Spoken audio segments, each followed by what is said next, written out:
자, 이제 여기서 이제 이걸 가지고 아주 가장 베이직인 파트만 설명을 했어요. 조금 더 살이 붙어서 문제를 접근하는 거는 설명을 해줘봐야 솔직히 감이 안 오고 문제를 통해서 하나하나씩 그거를 이렇게 활용하는구나라는 걸 보여드릴 거고, 또 하나 큰 컨셉이 하나 더 있는데 걔가 뭐가 있냐면 이제 농도라고 하는 개념이 여기서 생각보다 많이 언급을 합니다. 농도는 우리가 보통 알고 있는 농도가 있는데 원래는 이제 너희는 하나만 배우는데 이제 고등과정 조금 올라가면 2개를 배우고 조금 더 올라가면 3가지를 배워요. 근데 여기서 그냥 3개를 다 설명해 드릴 테니까 그냥 저런 게 있구나라는 거 정도만 생각하시면 됩니다. 첫 번째로는 농도를 표현할 때는 퍼센트 농도, 그 다음에 두 번째로는 몰 농도, 그 다음에 또 하나는 세 번째는 이건 이제 투파트에서 나오는 것인데 몰랄 농도. 몰랄 농도라고 해서 얘를 스몰 m으로 표현하고요. 얘를 라지 m으로 표현하고 얘는 퍼센트로 이렇게 표현을 합니다. 근데 이걸 먼저 하기 전에 용어 정리가 먼저 좀 되어 주셔야 돼요. 용어 정리. 용어 정리로 보시게 된다면 일단 무엇이냐면 용매라고 하는 거랑 그 다음에 용질이라고 하는 거랑 그 다음에 용액이라고 하는 거랑 그 다음에 용해라고 하는 다 용자가 들어가 있는데, 자 이게 어떤 거냐면 일단 정리를 한번 해드리도록 할게요. 여기서 용매라는 것은 녹이는 물질이에요. 녹이는 물질. 그리고 용질은 재승아 나 좀 봐줄래? 녹는 물질. 녹는 물질이 되어지고, 그 다음에 용액이니까 액자가 들어갔으니까 액체라고 생각하는데 아니에요. 용액은 말 그대로 섞인 물질입니다. 섞인 물질. 그래서 예를 한번 들어줄게요. 공기도 용액이에요. 왜? 78%의 질소와 21%의 이산화탄소하고 0.09%의 아르곤하고 수증기하고 먼지들이 섞여 있거든. 그러면 섞였으니까 얘는 기체들끼리 섞였기 때문에 기체가 중요한 게 아니라 섞인 게 중요해서 공기도 용액이 돼요. 우리 교실도 용액이 되는 거야. 여학생, 남학생, 책상, 의자, 선생님 다 같이 섞여 한 곳에 있잖아. 그럼 이건 용액이 되는 거라고. 액체가 아니야. 오케이. 나온 김에 진도도 중요하지만 이것도 한번 비교 한번 해보자. 이건 쓰고 지울게요. 혈액이라고 들어본 적 있죠? 혈액. 사람들이 혈액을 피라고 하는데 피를 혈액이라고 얘기해. 그런데 이 혈액은 액자가 들어갔으니까 액체라고 생각하는데 아니에요. 혈액의 정확한 정의는 혈관 내 물질을 우리는 혈액이라고 부릅니다. 그 혈액 안에, 다시 말하면 혈관 안에는 두 종류가 있어요. 고체 성분. 혈관 내에 고체 성분이 있고 그 다음에 액체 성분이 이렇게 있어요. 이거를 말을 이렇게 쓰기가 싫으니까 이분들은 혈관 내에 있는 혈액 중에서 고체 성분을 혈구라고 하기로 하였고, 여기 액체 성분을 혈장이라고 하기로 하였습니다. 들어는 본 적 있을 거야. 적혈구, 백혈구 들어봤죠? 이 적혈구, 백혈구는 혈관 내 고체 혈구들이 흰색이야. 그래서 백혈구, 빨간색이야. 적혈구 이렇게 하는 거예요. 근데 우리 피가 빨간색인 이유는 빨간색 색소가 있어서. 시연아 고개 들어줄래? 이쪽으로 앉아. 한종이 뒤에 있지 말고. 안 보여. 자, 그런데 우리 피가 빨간이. 근데 너희도 혹시 곤충이나 작은 벌레들 본의 아니게 짓이겼을 때 빨간색 피가 나오진 않지? 우기한테서 나오는데요. 그럼 네 피야? 저건 뭐지? 아주 그냥 내가 빨아? 쭉쭉 피를 아주 싹 다 뽑아버려 아주 그냥. 걔가 빨간 이유는 자기 게 아니야. 그럼 우린 색소를 갖고 있느냐? 우린 색소를 갖고 있지 않아요. 적혈구 속에 뭐가 있냐면 헤모글로빈이 있고, 헤모글로빈 안엔 햄과 미오글로빈인데 그 미오글로빈이 철이온 성분으로 되어 있어. 철이온. 그 철이온이 빨간색이거든. 그래서 피가 빨간색으로 보이는 거. 걔 때문에.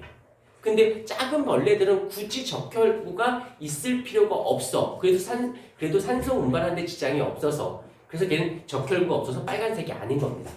뭐 이 정도는 좀 알도록 하고 지울게요. 그냥 이렇구나 라는 거 정도 한번 상식적으로 좀 알아놓고 가도록 하시고요. 그 다음에 용해라는 말의 뜻은 무엇이냐면 섞이는 정도를 우리는 섞이는 정도를 용해도라는 말을 씁니다. 이것도 좀 기억해줘야 되는 게 어떤 건 되게 잘 녹아, 어떤 건 잘 안 녹아 라는 말은 용해도가 커, 용해도가 낮아 라고 정의를 합니다. 같이 좀 알아놓도록 하세요. 일단 이게 무슨 말인지 알았는데 이거 좀 잠깐 정리하고 갈게요. 용해도라는 말의 뜻은 이쪽에다가 용해도는 예를 들게 어떤 물질이 있는데 어떤 물질이 용해도가 얼마냐면 용해도가 30이래. 용해도가 그러면 이 말의 뜻이 뭐냐면 뜻은 요 앞에 거랑 용매 100g 녹이는 물질 100g 속에 용질 녹는 물질이 30g이 존재합니다 라고 얘기를 하는 겁니다. 오케이? 그러면 어떤 물질 용해도가 30이면 100g 속에 30g이 녹아 들어갈 수 있다고요. 그런데 두 가지를 예를 보자. 만약에 그게 용질이 만약에 40g이라고 치자. 그러면 30g은 녹죠. 맞아요? 대신 10g은 어떻게 돼? 녹지 않겠죠. 얘는 그냥 석출됐다라고 얘기를 하는 거야. 녹지 않고 남아버리는 거. 그런데 만약에 이번엔 얘가 20g이야. 20g이면 그냥 얘는 다 녹아 들어가서 10g이 더 들어갈 수 있지. 10g이 더 용해가 되어질 수 있겠죠. 그래서 들어는 본 적 이걸 내가 왜 하냐면 너 중학교 과정에 나오는 거야. 이 100g 속에 30g이 들어가 있어. 꽉 찼지. 꽉 찼어. 오케이. 그래서 얘를 뭐라 그래? 포화됐어. 꽉 찼어. 포화 상태가 되었어. 라고 얘기하는 거고요. 얘는 뭐가 된 거야? 40g에 더 들어갔잖아. 그래서 얘는 과해. 과포화. 그럼 얘는 아직 덜 들어갔지. 아직 채워지지 않았어. 불포화. 이런 말 어디선가 봤을 법도 한데 들어봤죠? 이게 다 여기서 출발하는 거야. 용해도의 개념인 거야. 이게 그래서 중학교랑 고등학교가 분리가 된 게 아니야. 수학이나 영어는 스텝 바이 스텝으로 얘가 되고 그 다음 그걸 가지고 그 다음 가지고 그 다음인데 과학은 좀 다르게 얘가 되니까 가끔 이런 경우 있어. 우리 애가 중학교 때 다 안 되는데 고등학교 선행이 가능할까요? 라고 물어봐. 그럼 속으로 문과신가 보다 이런 생각이 들어. 아니면 이과인데 과학을 포기하셨나? 이런 생각이 들어. 또 문과죠? 라고 하진 않아. 과학은 영어 수학하고 전혀 접근성이 달라요. 약간 국어적인 부분하고 연계성이. 그러니까 뭘 딱 이게 아니라 전체적으로 다 이렇게 아우르듯이 알고 있어야 돼요. 이게 쪼개져서 얘 다음에나 전체를 쫙 쪼개서 중등, 여기는 고등이 됐지 중등, 고등 이런 개념은 없어. 그렇다고 해서 완벽하게 국어처럼 돼 있잖아. 솔직히 중학생들 보고 수능 문제 풀라고 풀 수 있게 없게 풀어. 답을 다 못 맞춰서 그렇지. 그러니까 어려운 거 낯설이가 틀릴 수 있지. 그럼 야 막말로 니네들 고3들이 중학교 거 문제 풀려면 다 맞을 거 같니? 시험 쪽팔리게 틀리네 이런다고. 과학은 약간 이렇게 수학하고 국어가 두 개 약간 섞여 있는 부분이라서 어떻게 보면 쉬운데 어떻게 보면 좀 많이 어렵습니다. 더 어려져야 돼. 그래 내가 먹고 살지. 자, 아드님 미안해 자꾸 뭐 둘이 손 만지지 마. 이상해 보여. 암수가 전교부터 꼴사나 죽겠는데 성경 화장실에 또 같이 간다 해 아주 그냥. 남 쉬하러 가는 걸 왜 가서 같이 듣고 앉아있어? 그 집중해야지. 왜 쉬하는데 떠들고 그 얘기 들어주고 또 대꾸도 해줘? 난 그것도 봤대. 난 보면 안 되는 거지만 보면 안 되는 얘기를. 그 화장실 들어가서 손 씻는 데 있고 들어가서 또 문이 있지 않니? 거기까지 들어간대. 그게 있지 않아? 나 본 적 있는데. 남자애들 네. 절대 그러지 마. 뭘요? 죽여버릴 거야. 아 남고추. 자 학생 여러분, 여기 보세요. 아 그냥 해야겠다. 굳이 같이 다녀. 자 그만. 학생 여기. 자 그만. 자 여기에서 이제 조금 더 들어가도록 할게요. 여기서 조금 더 들어갈 텐데 이 용매와 용질 그다음에 용해라고 하는 개념에서 조금 더 살이 들어갔을 때 이제 이런 걸 알아놓으면 굉장히 상식이 풍요로운 사람이 되는 거야. 첫 번째는 이거 하기 전에 첫 번째는 용매가 누구냐면 용매가 물이야. 그래서 물이라는 건 이제 액체를 얘기하는 것이겠죠. 액체야. 그런데 이제 두 가지 컨셉으로 갈게. 하나가 용질이 누구냐면 기체일 때가 있고요. 그 다음에 얘가 고체일 때 또 있을 것이에요. 그러면 얘가 섞일 거야. 섞여. 그럼 용에 녹아 들어갈 거예요. 그러면 여기서 우리가 생각할 게 무엇이냐면 기체가 물속에 녹아 들어가려면 간단히 생각해. 요걸 생각해주면 굉장히 조금 부드러워져. 얘가 액체가 돼야 돼.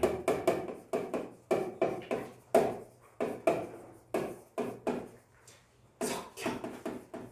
여기서 무조건 액체가 되어야만 섞여야 한다는데 액체 쪽으로 가야 된다고. 액체와 비슷한 상태가 되어야 녹는다라고 표현해. 그 다음에 고체일 때는 얘는 뭐가 돼? 액체가 되어야 섞여요. 건더기가 들어갔어. 건더기 고체 상태로 그대로 있으면 섞인 게 아니잖아. 물 속에 있는 거지 섞인 건 아니지. 걔가 어떻게 돼? 녹아야 되지.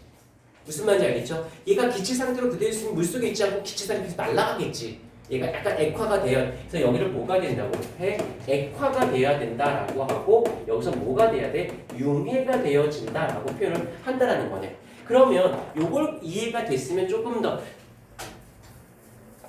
이해하기 쉬운 건 기체가 액체 되려면 액화 되려면 열이 어떻게 돼야 되니? 열이 들어가야 돼, 나와야 돼. 그치? 열이 기체가 열을 버려야 얘가 액체가 돼서 일로 들어간다고요. 어떤 말인지 이해는 됐니? 외우지 않아도 돼. 그럼 고체가 액체가 되려면 열을 어떻게 해줘야 돼? 흡수를 해주셔야 이 고체인 애가 열을 받아서 녹아서 융해되어야 물속에 녹아 들어간다고. 어떤 말인지 알겠습니까? 요거를 그래프로 한번 그려볼게. 그래프로 이렇게 있고 여기가 온도, 그 다음에 여기가 용해도, 녹는 정도. 그러면 일단 누구 먼저? 기체일 때는 온도가 높으면 높을수록 잘 녹아, 잘 안 녹아? 잘 안 녹는 거지. 온도가 낮아야, 그러니까 열을 방출해서 온도가 어떻게 되는 거야? 하강해야 잘 녹는 거라고. 여기서는 온도가 상승해야지만 잘 녹는 거잖아. 그러니까 그래프가 이렇게 그려지는 거야. 그래서 온도가 높을수록 용해도는 떨어져요. 온도가 낮을수록 잘 녹아요. 라고 한다고. 반대로 이번에 고체일 때를 생각해보자. 고체일 때는 온도가 높을수록 잘 녹겠죠. 오케이? 그래서 너희들 요거랑 이 노란색 기체를 갖고 있을 때 혹시 생선 싫어하는 사람, 난 솔직히 생선을 별로 좋아하진 않아. 아니구나. 좋아해. 굉장히 바다 음식을 좋아하고 대신 물에 빠진 걸 별로 안 좋아해. 삶은 거, 탕 이런 걸 별로 이렇게 선호하지 않아. 그냥 날로 먹는 걸 좋아해. 그러면 물고기 회로 먹거나 물고기 중에서 주로 하면 생각나는 물고기 이름 있니? 광어, 우럭, 숭어, 연어. 숭어가 연어고 연어가 숭어지 않니? 괜찮아. 난 숭어도 먹어봤고 연어도 먹어봤어요. 너 그 숭어로 배불리 먹어본 적 있니? 숭어만 가지고?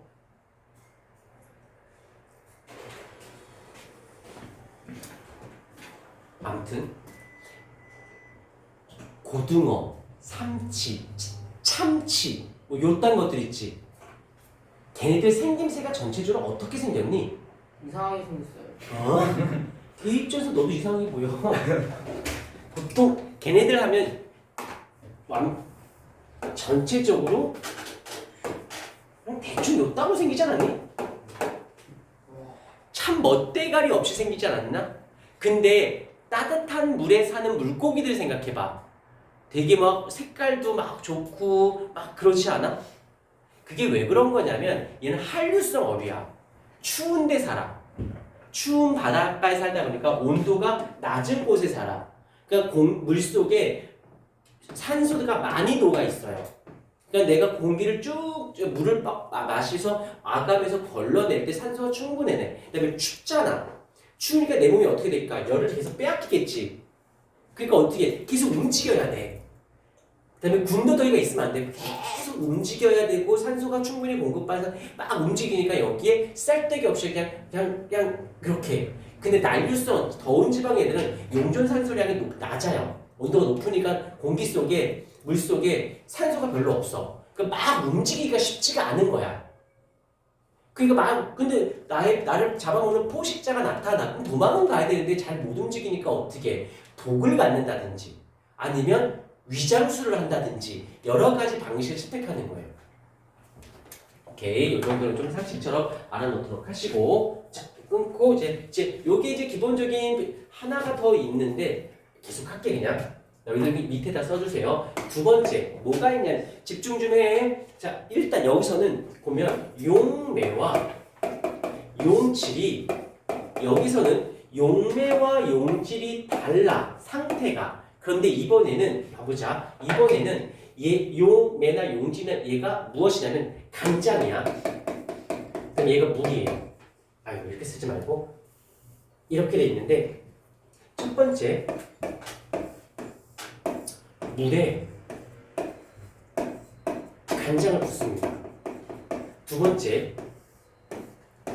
간장에 물을 붓습니다. 이렇게.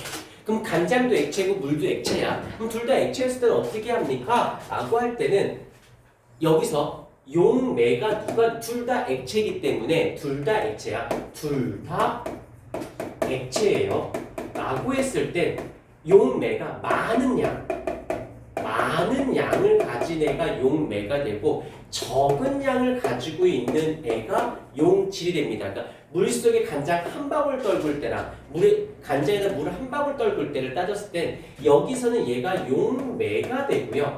얘가 용질이 됩니다. 적으니까. 반대로 여기가 많고 물이 조금 들어가니까 얘가 용매가 되고 얘가 용질이 되는 거예요. 어떤 건지 알겠습니까? 이렇게 상태가 달랐을 때 선생님 그러면 기체에 물 들어간다라고 하니 물에 기체가 들어간다고 하니 선생님 그럴 수도 있지 않을까요? 틀린 말은 아니나? 생각을 하지 않아 주셨으면 감사하겠습니다. 물에 얘가 다른 상태인 애가 들어갈 때와 같은 상태의 차이점을 이렇게 정리해 볼 수 있고 이제 농도에 대한 이야기를 해보도록 할게요.